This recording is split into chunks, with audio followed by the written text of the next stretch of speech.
Perkenalkan, nama saya Jandin Mikian Nuswada dengan NIM 21121862. Di sini saya akan presentasi online mengenai proposal skripsi yang berjudul Perancangan Sistem Informasi PPID Kabupaten Pesawaran berbasis website menggunakan metode Scrum. Yang pertama, dengan latar belakang di era informasi yang berkembang pesat, website Pejabat Pengelola Informasi dan Dokumentasi atau PPID memegang peranan penting sebagai saluran komunikasi antara institusi pemerintah dengan masyarakat luas. Website ini merupakan platform utama dalam menjalankan prinsip keterbukaan informasi publik. Website PPID harus mampu menyajikan informasi yang tidak hanya mudah diakses, tetapi juga akurat, terkini, dan mudah dipahami oleh masyarakat untuk mendukung transparansi dan meningkatkan partisipasi publik dalam pembangunan. Implementasi metode Scrum dalam perancangan sistem informasi berbasis website ini diharapkan mampu memberikan kerangka kerja yang adaptif dan kolaboratif, sehingga memungkinkan pengembangan yang lebih struktur dan responsif terhadap kebutuhan pengguna.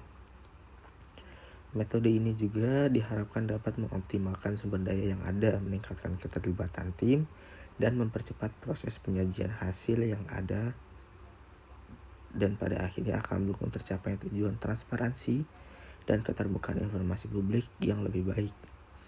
Lalu, pada rumusan masalah, yang pertama, bagaimana tingkat efektivitas metode Scrum dalam perancangan sistem informasi PPID berbasis website di Kabupaten Pesawaran.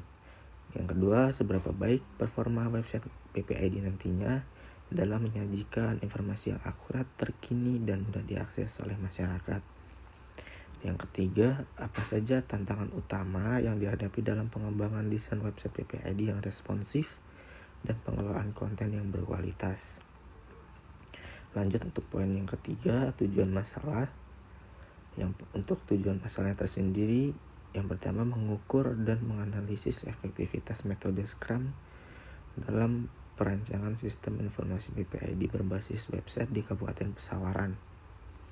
Yang kedua, mengevaluasi performa website PPID dalam menyajikan informasi yang akurat, terkini, dan mudah diakses oleh masyarakat. Yang ketiga, mengidentifikasi dan menganalisis tantangan utama yang dihadapi dalam pengembangan desain website PPID yang responsif dan pengelolaan konten yang berkualitas.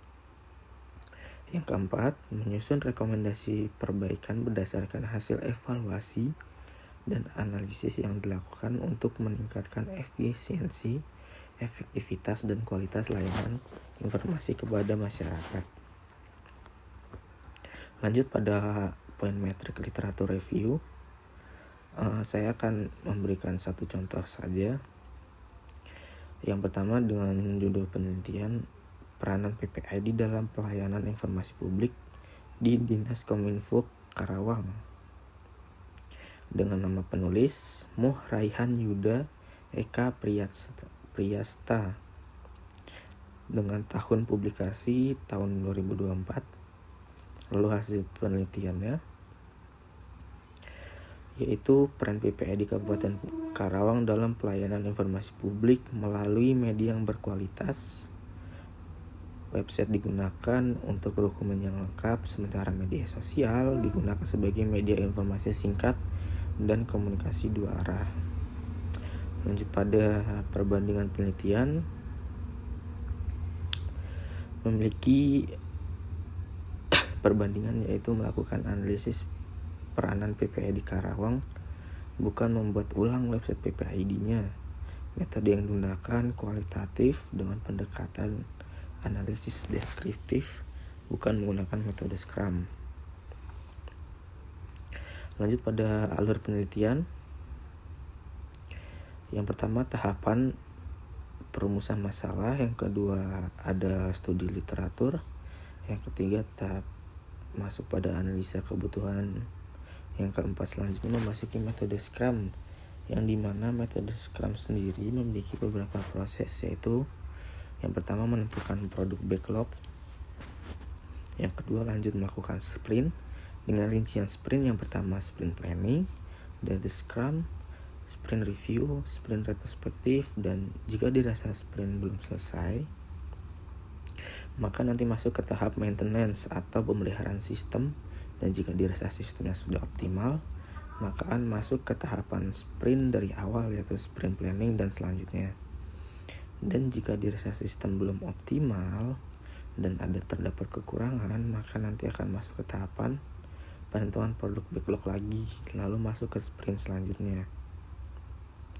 Dan jika seluruh sistem sudah optimal dan layak, maka akan masuk ke tahapan pengujian sistem, lanjut ke analisis dan pembahasan, dan selesai.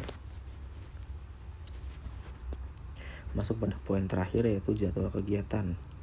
Pada bulan pertama dan kedua akan dilaksanakan kegiatan perumusan masalah, studi literatur, perencanaan sprint, dan terkhusus bulan kedua akan dilaksanakan sprint pertama. Yang kedua, bulan kedua sampai kelima akan dilaksanakan sprint sebanyak 4 kali beserta pengujian sistemnya.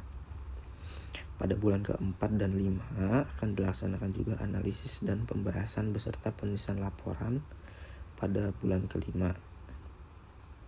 Lanjut pada bulan kelima dan keenam akan dilakukan penulisan laporan disertai penulisan jurnal pada bulan keenam. Oke, terima kasih.